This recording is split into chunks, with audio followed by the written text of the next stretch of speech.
What's going on, guys? Welcome back to the Doc Sports YouTube channel. My name is Sean Barnard, and I'm excited to be back with you with some Week 7 Survivor Pool picks. The NFL season is just flying by, 6 weeks in already. And before we get fully into it, I would like to remind you guys that you can get $60 worth of free member picks at docsports.com. That's docsports.com. So make sure to log on there, click the top right, and cash in on that awesome deal. They have everything you could possibly want at Doc Sports as far as your betting needs, whether it's NBA, NFL, college football, or anything in between. You can check out my written work there, get a little more detailed intel on each of these games, as well as every NFL game around the league. So make sure to check everything out at docsports.com. Once again, that's docsports.com. Now to get into it, let's reflect a little bit on Week 6. It was one where the underdogs got the better of the favorites, going 7-6 straight up and against the spread. And this week, the most notable upset was the Pittsburgh Steelers, who were +8 and +360 on the money line, took down the Tampa Bay Bucks by a score of 20-18. The New York Jets also cruised to their third straight victory, despite being 7-point underdogs to the Packers. They came out on top 27-10. The Falcons and Giants were each +5 underdogs, but the Falcons took down the 49ers 28-14, while the Giants took down the Ravens 24-10. So a couple notable upsets there. The Philadelphia Eagles remain the only undefeated team in the NFL. They will head into the bye week this week, so that will remain at least for this week moving forward. And now to touch on the Week 7 slate, that brings me to my first pick, which is the New England Patriots. The Patriots look like they are rolling. They have found their identity as a team. Bailey Zappi has done a tremendous job in Mac Jones' absence. There's some whispers of Mac Jones suiting back up this week. It's unclear who's going to be under center, but I just don't think it matters because they have found an identity as a hard-nosed rushing team, and both these quarterbacks look to fit the system.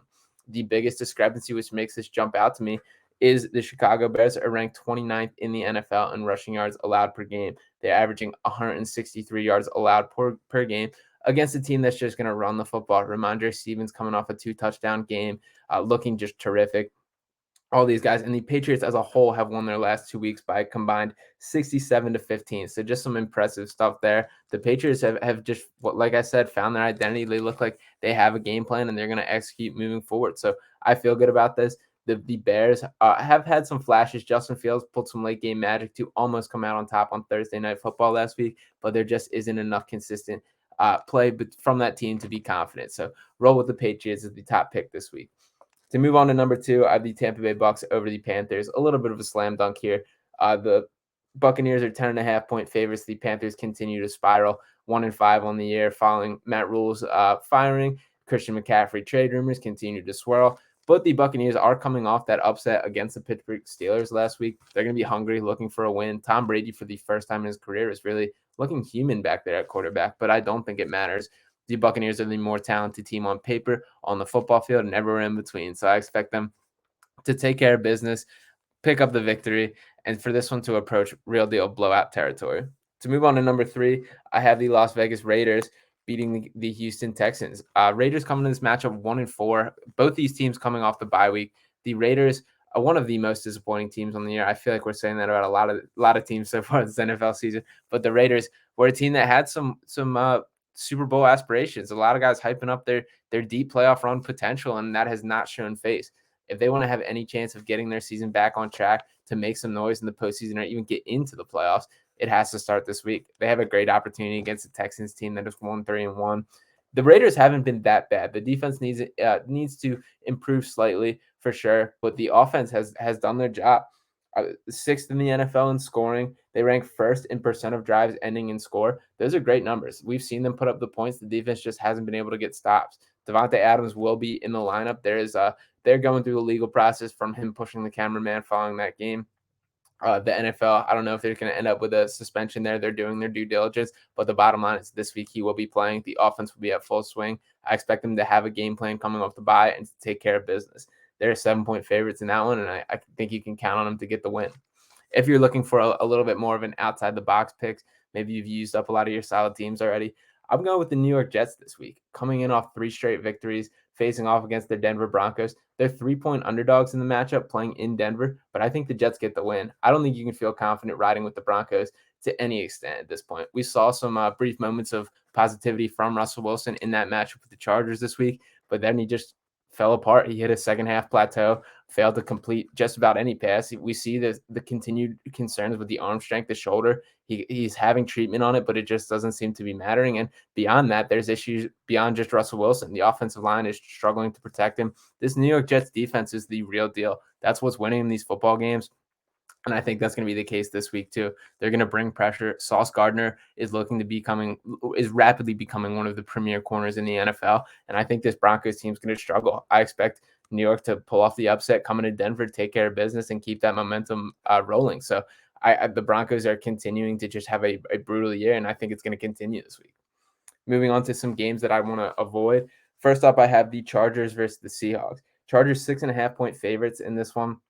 I also don't think this Chargers team is who we thought we were. Bit rough season so far for the AFC West as a whole. But looking at the Seahawks specifically, Geno Smith exceeding all expectations that could have possibly been set for him. He's leading the NFL with a 73.4% completion percentage. He continues to just play in his role, do his job, and is succeeding in it.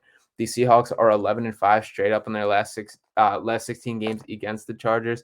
This is one I think is going to come down to the wire and surprise some people. This Seahawks team is scrappy. They've shown their ability to fight. They're not turning their back to anybody. And this Chargers team has just had moments where they just don't look that good, where it feels like schematically it's not matching up with the abilities of Justin Herbert, and things just aren't clicking at times. Austin Eckler has picked it up in recent weeks. I do think the Chargers probably come out on top, but this is one I expect to stay way closer than people anticipate, and one I'd rather just stay away from. My number 2 game I would like to avoid would be the Titans versus Colts. Titans are 3-point favorites in this one. Jonathan Taylor might be coming back. It's still a little bit up in the air. He has not played since week 4. I don't know. This is one I could also see going either way. This is going to be a grind and mouth, smash mouth football game. I hope Jonathan Taylor plays just so we can get a Derrick Henry and Jonathan Taylor face off. It'd be fun football to watch. But this is one I just can see a flip of the coin, a game you're better off staying away from. I think 3 points is even a little generous in the spread. I think it's going to be a tight one that a couple plays decide this game. So I think you're better off staying away from the stress of that one.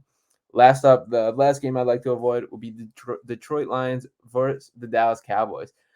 The Lions coming in are a lot better than their record. They've lost 3 of their 4 games by less than 4 points. Only one game has been a blowout, which was that 29-0 loss to the Patriots, who I already talked about have been pressed in recent weeks. Dak Prescott set to make his return this week, but I don't expect it to be all sunshine and rainbows when he steps on the field. Looking at his week 1 performance prior to the injury, he completed just 14 of his 29 passes for 134 yards and an interception. I think there's going to be some growing pains with him getting back. Cooper Rush has done a very good job in his absence. Obviously wasn't enough last week against the Philadelphia Eagles. So I do think the right move is getting Dak in there, but I don't think it's going to be an automatic things click when he's back. I expect this to take some time. This Detroit Lions team just competes. This is going to be one that also comes down the wire way more than people anticipate. I personally think the Lions are going to pull off the upset here, but not anything I'm nearly confident enough to say. The Lions are 7-point underdogs in the matchup. I think that's surprising. One I would just rather sit out. So appreciate all you guys for tuning in. Make sure to like and subscribe on the channel. Check out DocSports.com. Cash in on those free picks, and we'll get with you next time.